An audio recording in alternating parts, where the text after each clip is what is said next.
ปักยมบาดសូមជម្រាបសួរប្រិយមិត្តទស្សនិកជនទាំងអស់ជាទីមេត្រីឥឡូវនេះខ្ញុំបានធ្វើដំណើរមកដល់ប្រាសាទមួយទៀតហើយបាទប្រាសាទនេះគឺមានឈ្មោះថាប្រាសាទព្រៃបាទចំណែកអ្នកស្រុកនៅកន្លែងនេះគេហៅថាប្រាសាទកោះប្រាសាទបាទប្រាសាទកោះប្រាសាទប៉ុន្តែសម្រាប់ផែនទីរបស់អាជ្ញាធរអប្សរាក៏ដូចជាបង្គោលលក្ខណ៍របស់អាជ្ញាធរអប្សរានឹងបានដាក់ថាប្រាសាទព្រៃបងប្អូនបាទហើយត្រង់នេះគឺជាស្រះបុរាណដែលនៅខាងមុខឬក៏នៅខាងកើតនៃប្រាសាទតែម្ដងបងប្អូនបាទនេះបងប្អូនឃើញហើយបាទជាស្រះបុរាណនេះគឺធំធេងមែនទែនណាបងប្អូនបាទស្រះបុរាណនេះមានទំហំធំធេងណាស់បាទប៉ុន្តែឥឡូវនេះคล้ายទៅជាវាលស្រែហើយក៏មានការយើងឃើញមានការបោះបង្គោលនៅខ្វាត់ខ្វែងនៅក្នុងស្រះបុរាណហ្នឹងដើម្បីកាន់កាប់ដីអញ្ចឹងណាបងប្អូនណាបាទគឺធំធេងមែនតើបងប្អូនស្រះបុរាណនេះហើយចម្លែកមួយទៀតគឺនៅលើទំនប់ខាងកើតទំនប់ខាងលិចនៃស្រះបុរាណហ្នឹងគឺមានគេហៅជាម៉ុងខ្មោចចិនបាទគេថាខ្មែរកាត់ចិនណាដែលបានយកទីតាំងបុរាណស្ថាននៃប្រាសាទនេះធ្វើជាម៉ុងរបស់ខ្លួនឯងនេះធ្វើជាម៉ុងអាជ្ញាធរបានដឹងទេឬក៏មិនបានដឹងទេប៉ុន្តែបើដឹងហេតុអីក៏បណ្ដោយឲ្យគេមកធ្វើម៉ុងចិនអីនៅកន្លែងហ្នឹងអញ្ចឹងបាទដូចជាវាមិនត្រូវវាមិនត្រឹមត្រូវបាទសូមទស្សនាបន្តទៀតហ្នឹងហើយសម្រាប់ទីឋានបុរាណឬក៏ប្រាសាទបុរាណដែលជាគីមរតករបស់ដូនតារបស់ខ្មែរយើងបានបន្សល់ទុកហើយជាបរិវេណនេះបែរជាមាន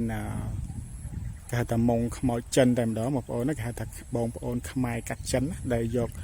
ទីតាំងបុរាណស្ថាននៃប្រាសាទព្រៃនេះមកធ្វើជាម៉ុងសម្រាប់កប់សពដូនតាឬក៏បងប្អូនសាច់ញាតិរបស់ខ្លួនទៅវិញតែអាជ្ញាធរដែនដីនេះគឺគាត់បានដឹងទេប៉ុន្តែបើដឹងហេតុអីបានបណ្ដោយឲ្យគេមកធ្វើម៉ុងអីនៅកន្លែងហ្នឹងអញ្ចឹងបាទ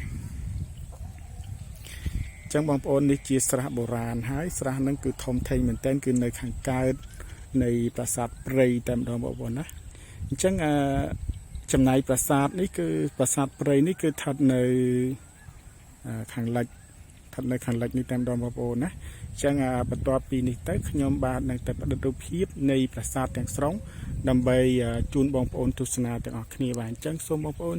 ទៅទស្សនាជាមួយខ្ញុំបាទដូចតទៅបាទបងប្អូនប្រិយមិត្តទស្សនិកជនទាំងអស់ជាទីមេត្រីនេះជាផ្លូវទៅកាន់ប្រាសាទព្រៃហើយបងប្អូនប៉ុន្តែមុននឹងខ្ញុំបាទទៅកាន់ប្រាសាទព្រៃដើម្បីផ្តិតរូបភាពជូនបងប្អូននោះគឺខ្ញុំបាទសូមនាំអារម្មណ៍បងប្អូនមកទស្សនានៅខាងឆ្វេងដៃខ្ញុំនេះគឺមានខ្ទមអ្នកតាមួយបាទនេះបងប្អូនណាគឺជាខ្ទមអ្នកតាមួយអញ្ចឹងទៅទស្សនាជាមួយខ្ញុំបាទទាំងអស់គ្នាបាទ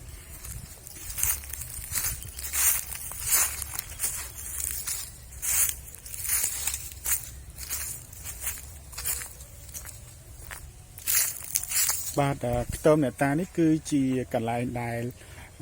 ប្រជាពលរដ្ឋឬក៏អ្នកភូមិអ្នកស្រុកនៅកន្លែងនេះគាត់បានធ្វើសាងសង់សម្រាប់តម្កល់យើងឃើញរូបចម្លាក់ជាលោកតាដំបងកញ្ញូងបាទលោកតាដំបងកញ្ញូងហើយនឹងមានរូបចម្លាក់មួយទៀតជាភេទស្រីប្រហែលជាប្រពន្ធរបស់គាត់បាទហើយខ្ញុំចាប់អារម្មណ៍មួយទៀតគឺ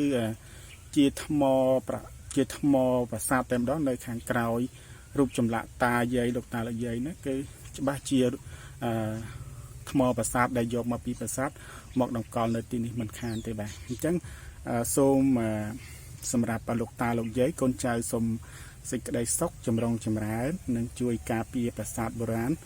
របស់ខ្មែរយើងនៅកន្លែងនេះគឺប្រាសាទព្រៃនេះឲ្យបានថិតថេរជ័យកាលតទៅហើយក៏សូមជួយការពារទឹកដីកម្ពុជាយើងព្រមទាំងខ្ញុំបាទឲ្យបានផងដែរកូនចៅទាំងអស់ឲ្យបានសេចក្តីសុខចម្រុងចម្រើនទាំងអស់គ្នាបាទបងប្អូនទាំងអស់គ្នាបាទនេះគឺមកដល់ ប្រាសាទហើយមកដល់ទីទួលប្រាសាទហើយបងប្អូនបាទតែនៅខាងត្បូងនេះគឺមានស្រះទឹកមួយបាទស្រះទឹកមួយនៅអមផ្លូវចូលពីទីខាងកើតនឹងតែម្ដងហើយខាងនេះគឺស្រះទឹកដែលនៅខាងជើងបាទហើយក៏ភ្ជាប់ទៅជាមួយនឹងកសិនទឹកបងប្អូនណាកសិនទឹកឬក៏គូទឹកដែលព័ទ្ធជុំវិញទីទួលប្រាសាទនេះតែម្ដងគឺទីទួលប្រាសាទនេះគឺមានទំហំធំធេងណាបងប្អូនហើយកសិនទឹកហ្នឹងក៏ធំដែរក៏ធំល្វឹងល្វើយផងដែរបងប្អូនណាបាទយើងឃើញមានបកគលរបស់អាជ្ញាធរអប្សរាគឺបានដាក់នៅខាងមុខនឹងមុននឹងចូលប្រាសាទដែរតែម្ដងអញ្ចឹងបងប្អូនទៅទស្សនាជាមួយខ្ញុំបាទទាំងអស់គ្នាបាទឥឡូវបងប្អូនខ្ញុំមកដល់គៀកនឹងប្រាសាទហើយបាទនេះជាបង្គោលរបស់អាជ្ញាធរអប្សរាដែលបានដាក់ថាប្រាសាទព្រៃបាទគឺកសាងឡើងនៅចុងសតវត្សទី10ច្រកខាងកើតបាទអញ្ចឹងសូមបងប្អូនទៅចូលរួមទស្សនាទៅបន្តទៀតទៅឲ្យដល់ប្រាសាទតែម្ដងតើប្រាសាទនេះមានសភាពបែបណានៅនាពេលបច្ចុប្បន្ននេះហើយកសាងអំពីអីកសាងអំពីថ្មអីខ្លះហើយបាទទិសដល់អ្វីខ្លះទៅបាទគឺយើងឃើញថាទីទួលប្រាសាទបុរាណនេះគឺធំធេងបងប្អូនបាទធំធេងមែនតើ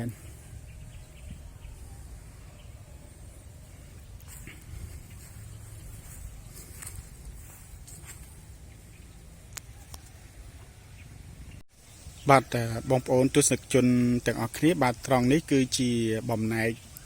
មួយចំនួននៃប្រាសាទបុរាណរបស់យើងបាទគឺមានតាំងពីសសរពេជ្រព្រមទាំងផ្តែរព្រមទាំងស៊ុមទ្វារផងដែរបានគេយកមកតម្រៀបតម្កល់ទុកនៅកន្លែងនេះបងប្អូនណាបាទទុកនៅកន្លែងនេះរដូវក្រណែលនេះសុទ្ធតែជាថ្មភក់ទាំងអស់បងប្អូនបាទប្រិយមិត្តទស្សនិកជនទាំងអស់ជាទីមេត្រីឥឡូវនេះខ្ញុំបានមកដល់ប្រាសាទធំនេះហើយតែម្ដងបាទប្រាសាទនេះកសាងអំពីដីឥដ្ឋបាទកសាងអំពីដីឥដ្ឋហើយព្រមទាំងមានស៊ុមទ្វារព្រមទាំងផ្តែរឬក៏រូបចម្លាក់អីផ្សេងហ្នឹងគឺធ្វើអំពីថ្មភក់បាទក៏ប៉ុន្តែនៅពេលបច្ចុប្បន្ននេះពុំមានរូបចម្លាក់អីទេបាទពុំមានរូបចម្លាក់ឬក៏ផ្តែអីបន្សល់ទុកនៅត្រង់នេះទេបាទគឺបានបាត់បង់អស់ទៅហើយបាទនៅសល់តែគ្រឹះខ្លះនៃប្រាសាទតែប៉ុណ្ណោះបងប្អូនប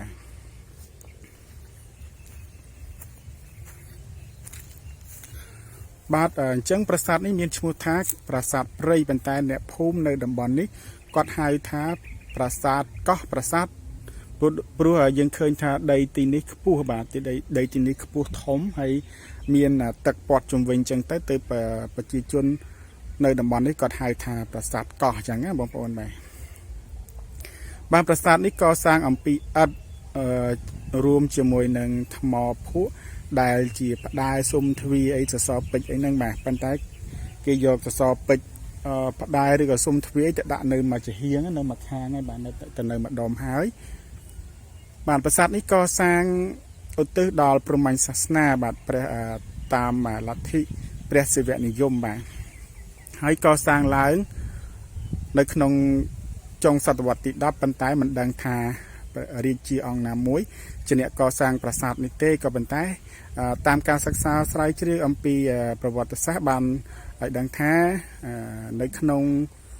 ងសតវត្សទី10ឬក៏ចុងសតវត្សទី10នឹងមានស្ដេចមួយអង្គដែលមានព្រះនាមថាជ័យវរ្ម័នទី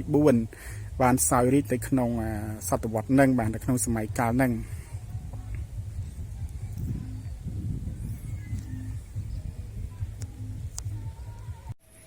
បាទយើងឃើញថាប្រាសាទនេះពុំមានបន្សល់ទុកអីទេបាទ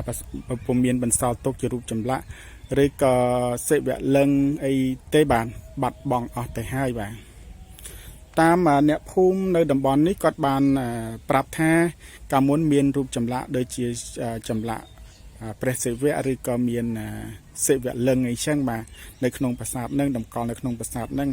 ក៏ប៉ុន្តែសម័យនោះត្រូវបារាំងបានកោះយកទៅបាត់បាទមិនដឹងជាយកទៅទុកនៅត្រង់ណានៅប្រទេសបារាំងឬក៏នៅកន្លែងណានោះទេបា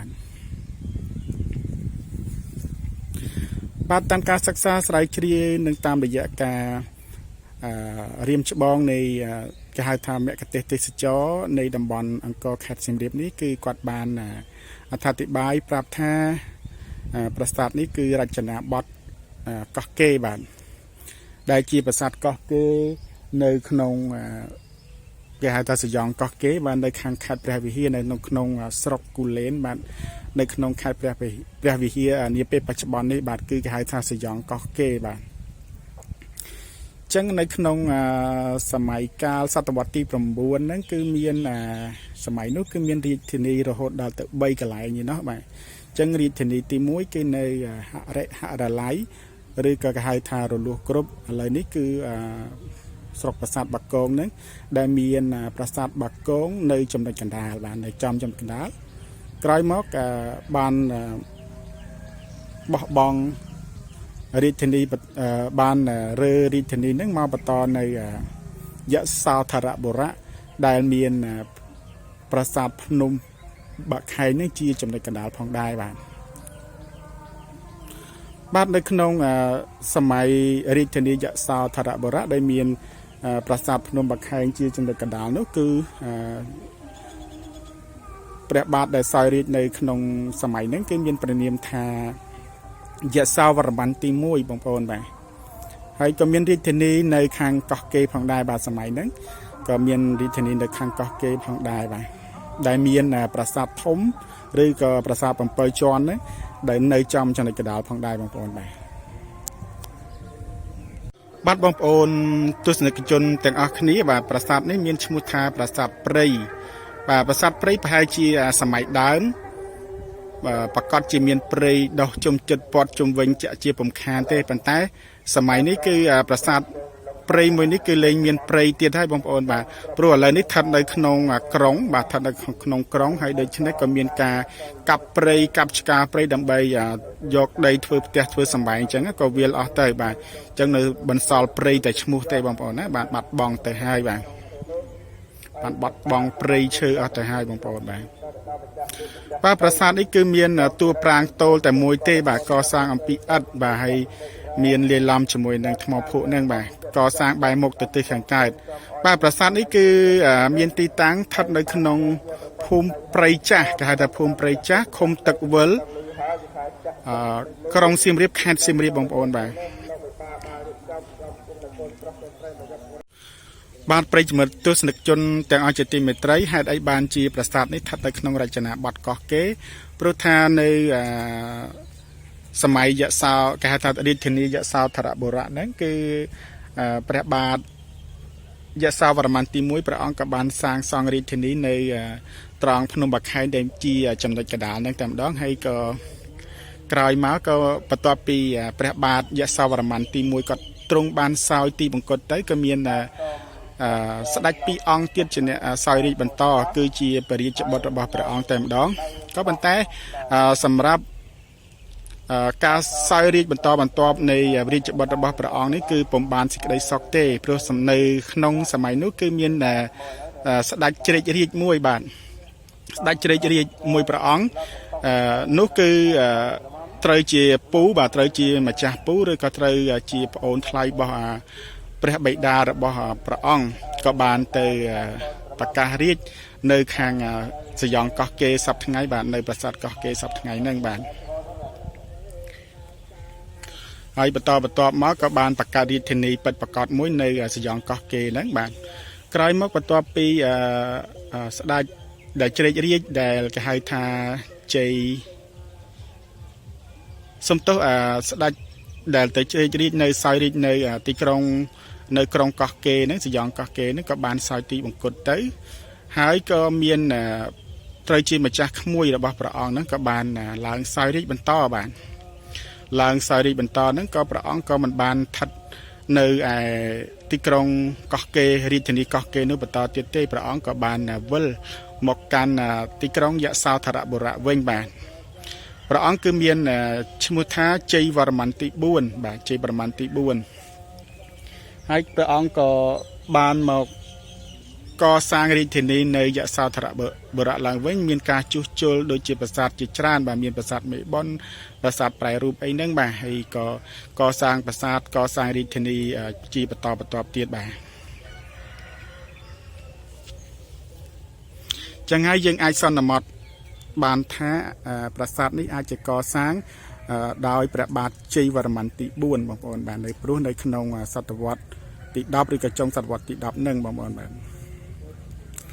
បាទចឹងដូចជាអត់ឃើញមានអីសល់ច្រើនទេបងប្អូននៅសល់ប្រាសាទនេះ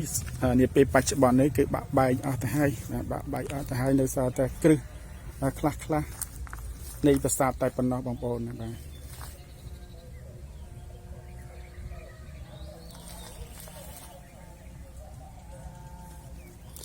បានចឹងការរៀបរាប់ឬក៏ផ្ដិត